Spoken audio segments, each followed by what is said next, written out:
Close your eyes for just 1 second. There's a face that pops into your mind, isn't there? That one person. The one you haven't spoken to in days, weeks, maybe even years. They didn't text. They didn't call.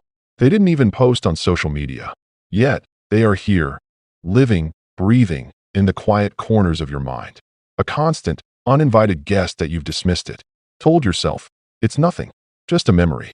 But what if I told you that in the mysterious, beautiful, and often terrifying world of psychology, this is not random? What if this constant mental presence, this silent obsession, is a sign of something much, much deeper, a bond that defies distance, time, and even the absence of communication? In the next minutes, we are going to expose the 5 profound psychological reasons why someone stays anchored in your mind. This isn't just about crushes. This is about trauma bonds, unresolved emotions, and the shocking power of the female psyche. Stay with me. By the end of this video, you will never look at that constant thought the same way again. Phase 1. The core psychological reasons. Let's start with the truth. When a person occupies your mental real estate without active communication, psychology gives us 2 foundational reasons. Reason 1. The Zeigarnik effect. Imagine a waiter who can perfectly remember every order at a busy table, but the second the bill is paid, they can't recall a single thing. This is the Zeigarnik effect. Simply put, our brains hate incompleteness. They are wired to constantly flag and revisit things that are unresolved. This person in your mind, they are an unfinished story. Maybe it was a sudden end to a relationship, a word you didn't get to say, or a future you planned that was brutally cut short. Your brain isn't thinking of them as much as it is screaming at you to finish the emotional loop. It's the psychological equivalent of an open tab in your browser that you can't close. Reason 2. Projection and the shadow self. This is where it gets heavy. Sometimes, the person constantly in your thoughts isn't the person they are. They are a mirror for the person you desperately want to be, or the part of yourself you have rejected, your shadow self. You might unconsciously believe they possess the confidence, the freedom, or the passion you feel is missing in your own life. Your mind isn't craving them. It's craving the qualities they represent. The good news? The power to acquire those traits is not with them. It's with you. Phase 2. The deep emotional wounds. Now, we must talk about the female psychology of this constant thought. It is often fueled by a deeply empathetic, but sometimes painfully self-sacrificing, emotional architecture. Reason 3. The trauma bond and intermittent reinforcement. This is the hardest truth to swallow. If the relationship was characterized by instability, highs and lows, or emotional confusion, where one minute you were everything and the next you were nothing, your mind might be trapped in a trauma bond. You aren't thinking of them because they were so good. You are addicted to the hope of them being good.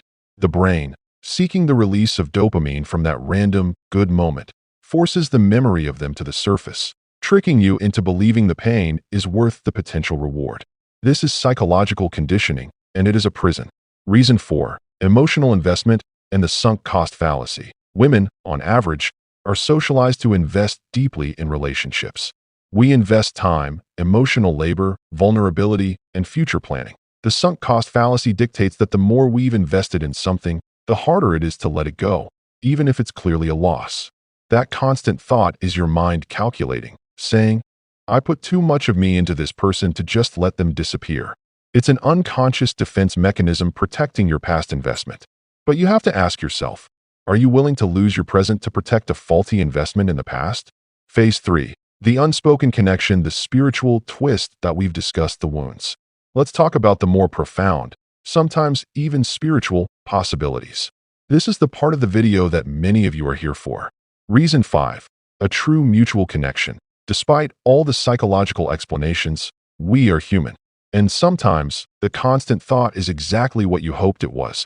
A genuine, mutual connection. Psychology calls this cognitive resonance. You and this person operated on the same emotional wavelength. Your life experiences, values, and sense of humor created a mental blueprint of compatibility.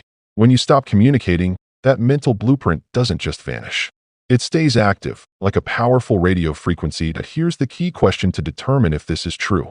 When you think of them, is the feeling one of peace and warmth, or one of anxiety and stress? If it's the latter, refer back to the trauma bond. But if it's the former, you are experiencing the residual energy of a truly powerful, rare bond that your mind is simply honoring. The myth of they are thinking of you that I know many of you are wondering. If I'm thinking of them, does that mean they are thinking of me? The honest, scientific answer is, we don't know. But from a psychological standpoint, it doesn't matter. The thought is not about their communication. It is about your need. The only person you can control, the only signal that matters, is your own. Your mind is trying to tell you something important about you, about your deepest fears, your unhealed hurt, or your unmet needs. It's a conversation you need to have, not with them, but with yourself. How to reclaim your mind. You are the architect of your own mind. That person has been living there rent-free long enough.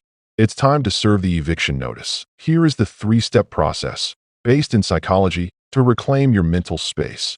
Acknowledge and name it. The next time the thought pops up, don't just feel it. Name the reason. Say, this is the Zeigarnik effect.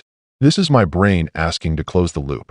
Naming it separates you from the psychological mechanism, the emotional completion letter. Write them a letter.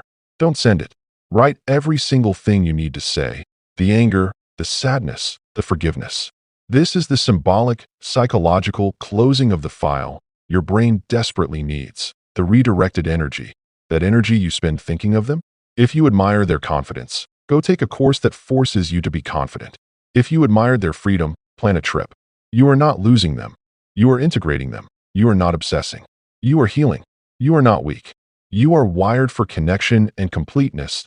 If this video brought that person's name to your lips, if it finally gave a name to your quiet struggle, let me know. Hit that like button to send a wave of positive closure out into the digital universe, and subscribe for more deep dives into the psychology of human connection. Now, I want to hear from you. Which of the 5 reasons resonated most deeply with your constant thought? Let me know in the comments below. You are not alone in this silence.